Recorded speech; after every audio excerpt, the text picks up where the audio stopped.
फिर हुआ अफगानिस्तान की राजधानी काबुल में हमला।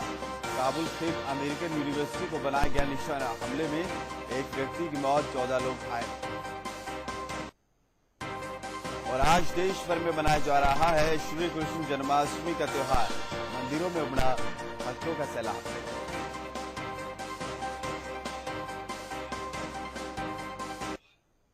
आज मोहाली डिस्ट्रिक्ट एडमिनिस्ट्रेटिव कॉम्प्लेक्स का उद्घाटन होगा और पंजाब के मुख्यमंत्री सुखबीर सिंह बादल इसका उद्घाटन करेंगे। मोहाली के सेक्टर 76 में डिस्ट्रिक्ट एडमिनिस्ट्रेटिव कॉम्प्लेक्स का कार्य पूरा हो चुका है और कार्यालयों को नए परिसर में शिफ्ट करने के आदेश भी दे दिए गए हैं। विभिन्न कार्यालयों के सहित डिप्टी कमिश्नर और एसएसपी को भी इस विशाल भवन में शिफ्ट करने के आदेश दे दिए गए हैं। इस इमारत का डिजाइन पंजाब आर्किटेक्चर डिपार्टमेंट की ओर से तैयार किया गया है और इसका निर्माण लुधियाना के दीपक बिल्डर्स ने किया है। आपको बता दें, इमारत में बेसमेंट पार्किंग की सुविधा भी उपलब्ध है और इमारत के आंगन में एक विशाल मूर्ति को रखा जाएगा। इसके साथ ही इमारत पूरी तरीके से वातानुकूलित होगी। इसमें रैंप और लिफ्ट भी लगी है।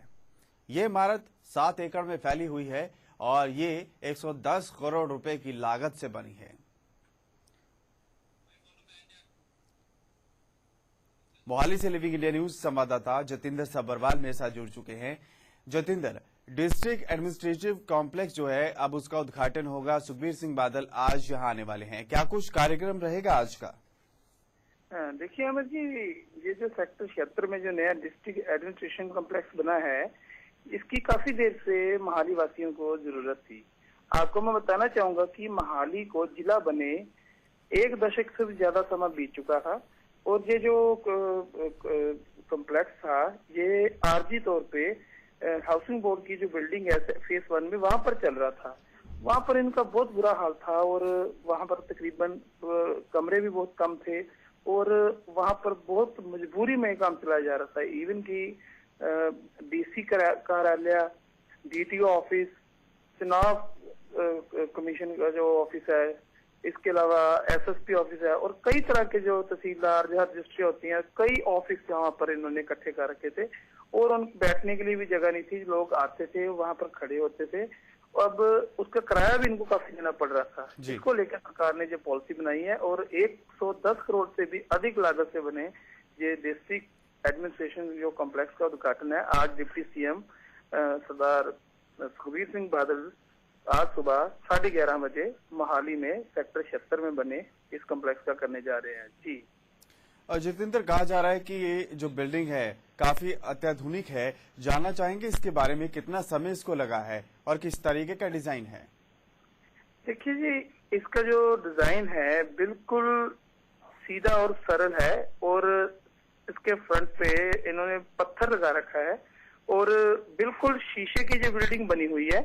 और आपको मैं बताना चाहूंगा कि जो कुछ माह पहले मोहाली का जो कोर्ट कॉम्प्लेक्स है वो भी शिफ्ट होके यहाँ पर आया था और इसके बिल्कुल साथ में सटा हुआ है। हाँ, एक चीज मैं आपको बताना चाहूंगा कि पार्किंग की समस्या थोड़ी बहुत ही जरूर रहेगी। जहाँ पर पार्किंग को लेके थोड़ी समस्या गंभीर हो सकती है और इसके लिए प्रशासन लगा हुआ है। वैसे यहाँ पर तकरीबन 400 गाड़ियां पार्क हो सकेंगी, जबकि ओपन एरिया में 200 गाड़ियां पार्क करने का प्रावधान है। इमारत का जो ग्राउंड फ्लोर है उस पर 37, फर्स्ट फ्लोर पर 65, सेकंड फ्लोर पर 70 और थर्ड फ्लोर पर 72 और फोर्थ फ्लोर पर जो चौथी मंजिल है उस पर 46 कमरे बनाए गए हैं। कॉम्प्लेक्स में एक कैंटीन के अलावा सेंटर प्लाजा भी बनाया गया है और एक विशेषता ये रही है कि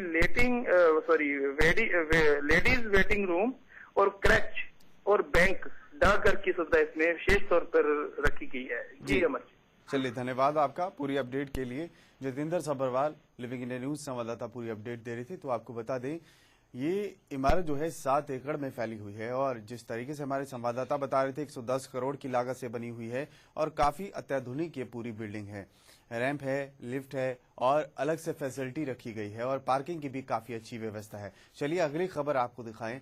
अगली खबर है जम्मू कश्मीर से। जम्मू कश्मीर में हालात सुधरने के लिए केंद्र सरकार कड़े कदम उठाने की तैयारी में है। सूत्रों की माने तो केंद्र सरकार घाटी में शांति बहाली के लिए राज्यपाल शासन लगाने का भी फैसला ले सकती है। केंद्र सरकार ने जम्मू कश्मीर के हालात सुधारने के लिए जिम्मेदारी राज्य की पीडीपी बीजेपी सरकार को सौंपी थी, लेकिन सूत्रों के अनुसार केंद्र अब ज्यादा इंतजार नहीं करेगा। केंद्रीय गृह मंत्री राजनाथ सिंह 2 दिन के दौरे पर जम्मू कश्मीर में हैं। केंद्र सरकार राजनाथ सिंह के दिल्ली आने के बाद ही केंद्र सरकार बड़ा फैसला करने की तैयारी में है।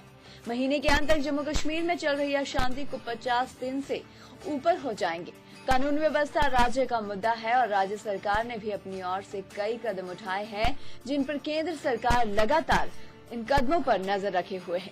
गृह मंत्री राजनाथ सिंह का दौरा इस मायने में काफी महत्वपूर्ण माना जा रहा है, क्योंकि सुरक्षा व्यवस्था की समीक्षा के दौरान राज्य सरकार की ओर से अब तक उठाए गए कदमों की भी समीक्षा की जा सकती है। समीक्षा के आधार पर ही केंद्र सरकार अपनी आगे की रणनीति बनाएगा। माना जा रहा है कि केंद्र सरकार ने अपनी ओर से ऐसे 60 लोगों की सूची तैयार की है जो राज्य में अशांति फैलाने और बच्चों युवाओं को भड़काने में लगे हुए हैं। केंद्र सरकार चाहती है कि राज्य सरकार इनके खिलाफ सख्त कार्रवाई करे। केंद्र सरकार का मानना है कि इन 60 लोगों पर कार्रवाई के बाद हालात पर काबू पाने में ज्यादा वक्त नहीं लगेगा। प्रधानमंत्री नरेंद्र मोदी के साथ राज्य के विपक्षी दलों के नेताओं की मुलाकात को इस दिशा में काफी सकारात्मक पहल माना जा रहा है। केंद्र सरकार की दुविधा ये है कि जम्मू कश्मीर में बीजेपी की पीडीपी के साथ गठबंधन की सरकार है, जिस वजह से हालात बिगड़ने के बाद भी अभी तक केंद्र सरकार ने कड़े कदम नहीं उठाए हैं। लेकिन अब सवाल राज्य सरकार की कानून व्यवस्था पर नहीं, बल्कि मोदी सरकार की कश्मीर की जो भी नीतियां हैं उन पर सवाल खड़े किए जा रहे हैं। घाटी में हिंसा को लेकर पिछले दिनों प्रधानमंत्री मोदी की अगुवाई में एक सर्वदलीय बैठक भी हुई थी, जिसमें शांति बहाली को लेकर कश्मीर के लोगों के साथ साथ सभी दलों से बातचीत की पहल की गई थी। इसी कड़ी में राजनाथ सिंह जम्मू कश्मीर के दौरे पर हैं और वहां तमाम बुद्धिजीवियों के साथ साथ राजनीतिक दलों के नेताओं के साथ भी मुलाकात कर रहे हैं।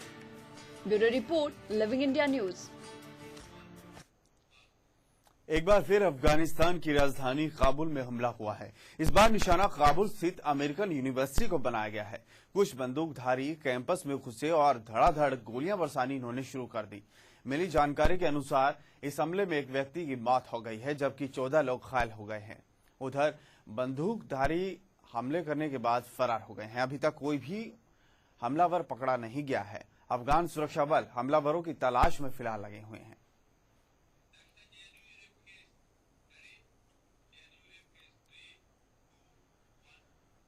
जेएनयू रेप केस में फरार चल रहे आरोपी यूनिवर्सिटी के पीएचडी स्कॉलर अनमोल रतन ने पुलिस के सामने सरेंडर कर दिया है। आरोपी अनमोल रतन घटना के बाद से फरार चल रहा था। अनमोल ने दिल्ली के बसंत कुंज थाने में सरेंडर किया है। फिलहाल पुलिस ने आरोपी को गिरफ्त में लेकर आगे की कार्रवाई शुरू कर दी है। आपको बता दें कि आरोपी छात्र अनमोल रतन को ऑल इंडिया स्टूडेंट एसोसिएशन की राष्ट्रीय अध्यक्ष सुचेता ने संगठन से बाहर कर दिया और इस मामले में पीड़िता के साथ भी खड़ी नजर आई।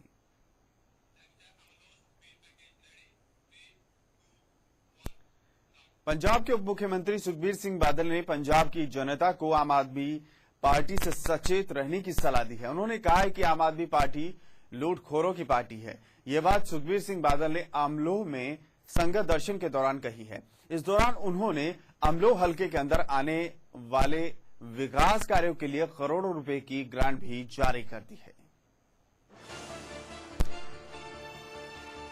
जिला फतेहगढ़ साहिब के हल्का अमलोह में संगत दर्शन के दूसरे दिन उप मुख्यमंत्री सुखबीर सिंह बादल ने गांवों की पंचायतों को विकास कार्यों के लिए करोड़ों रुपए की ग्रांट जारी की। इस दौरान उप मुख्यमंत्री सुखबीर सिंह बादल ने अमलोह शहर में 16 करोड़ से अधिक राशि के सीवरेज प्रोजेक्ट का भी शिलान्यास किया। उधर संगत दर्शन में पहुंची 49 गांवों की पंचायतों की मुश्किलें सुनी और उन्हें 8 करोड़ से अधिक रुपए के विकास कार्यों के लिए ग्रांट भी जारी की। इस मौके पर पत्रकारों से बातचीत करते हुए उप मुख्यमंत्री सुखबीर सिंह बादल ने जीएसटी बिल पर पूछे गए सवाल के जवाब में बोलते हुए कहा कि आगामी विधानसभा सत्र में जो कि 5 सितंबर में शुरू होने जा रहा है, उसमें जीएसटी पर फैसला लिया जाएगा। पंजाब उप मुख्यमंत्री सुखबीर सिंह बादल ने कहा कि अकाली भाजपा सरकार ने राज्य के उद्योगों को जितनी रियायतें और सहूलतें दी हैं, वे देश के किसी अन्य राज्य में नहीं हैं। मंडी गोविंदगढ़ की इंडस्ट्री के संबंध में पूछे गए सवाल के जवाब में बोलते हुए उन्होंने कहा कि पंजाब सरकार की तरफ से 24 घंटे सस्ती दरों पर बिजली दी जा रही है। उन्होंने आ गया 500 रुपये करते सब इंटरनेशनल एयरपोर्ट दूजा बड़ा फायदा इंडस्ट्री वास्ते एग्जिस्टिंग उन्होंने बिजली रेट असी दर घटाए हैं। इस दौरान आम आदमी पार्टी पर निशाना साधते हुए उप मुख्यमंत्री ने कहा कि सोशल मीडिया पर पंजाब के आप कन्वीनर सुच्चा सिंह छोटेपुर की तरफ से पैसे लेने की आई वीडियो ने अब सरेआम साबित कर दिया है कि आप लूटखोरों की पार्टी है। आधा जे उन्होंने कितने पैसे लेंदा फड़े जाएंगे तो फिर आम पार्टी की है, आधा लुटखोरों की पार्टी है। तो इस करके चीज़ें सारियां सामने आ रही। फतेहगढ़ साहिब से राजेश शर्मा की रिपोर्ट, लिविंग इंडिया न्यूज। पंजाब में ज्यों-ज्यों चुनाव नजदीक आते जा रहे हैं त्यों-त्यों सियासी पारा चढ़ता दिख रहा है। जनता से नेता ज्यादा से ज्यादा मिल रहे हैं। इसी कड़ी में कैप्टन अपने हल्के बीच कैप्टन प्रोग्राम के तहत जनता से मिल रहे हैं। अब सुनाम में कैप्टन ने कहा है कि वो नवजोत सिद्धू के संपर्क में नहीं है। हाँ, अगर वो पार्टी में आना चाहते हैं तो उनका स्वागत होगा। कैप्टन ऐसा कह रहे हैं। कैप्टन ने कहा कि कांग्रेस चुनाव के लिए तैयार है। वहीं पंजाब के वित्त मंत्री परमिंदर सिंह ढींढसा ने कहा है कि कैप्टन किसी भी सूरत में कांग्रेस की नाव को पार नहीं लगा सकते।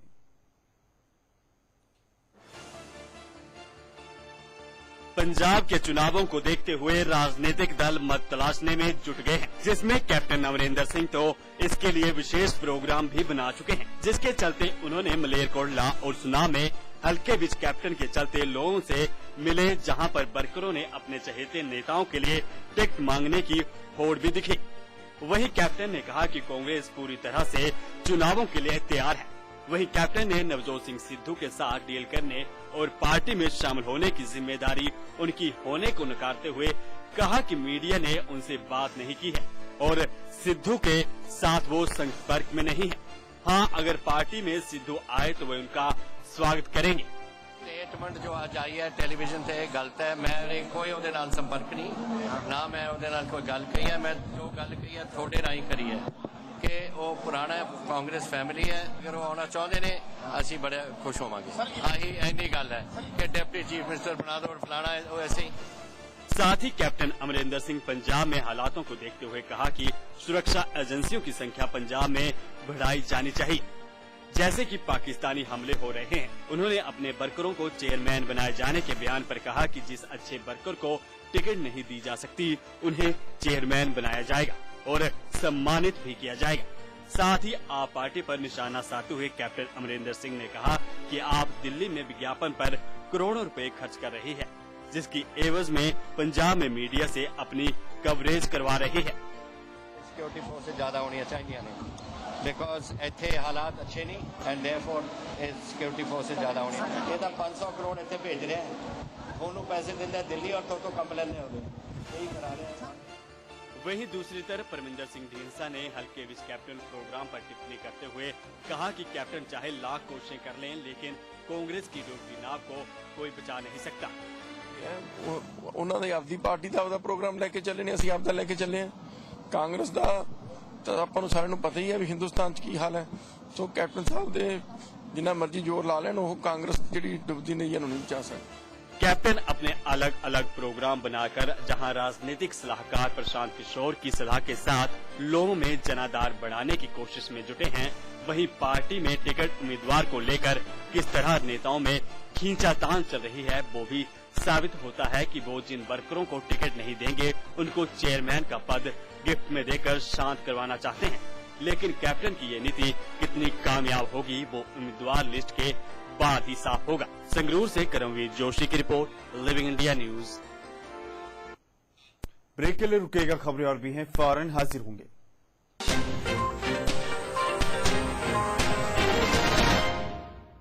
APS Group brings to you Swiss International Hotel and Service Residences. Swiss International Hotel and Service Residences near International Airport, Chandigarh. Be a proud owner of an international chain where you can stay forever or opt for 21 nights and earn for the rest of the year. The project is set to be delivered in December 2017. It will be first operational hotel closest to International Airport, Chandigarh. Units starting at 32.5 lakhs. Project selling fast. Limited units available. For bookings call 9569 300 400. Roop Mantra Ayurvedic face cream and face wash. इसमें है 12 खास आयुर्वेदिक जड़ी बूटियों का संतुलित मिश्रण। ये कोई कॉस्मेटिक नहीं, आयुर्वेदिक औषधि है। ये कदम बढ़ते गए मेरे न जाने कितने रास्तों से गुजरे, रास्तों में मुश्किलें भी थीं, मंजिलें भी थीं, पर मैं चलता रहा और आज भी मैं कहीं रुकता नहीं। सहारों की जरूरत नहीं मुझे, मेरे हमसफर हैं डॉक्टर आर्थो आयुर्वेदिक तेल और कैप्सूल। विदेश जाना चाहते हो, नहीं कर पा रहे सही कंसल्टेंट की चोट, या वीजा लैंड आ रही है कोई परेशानी?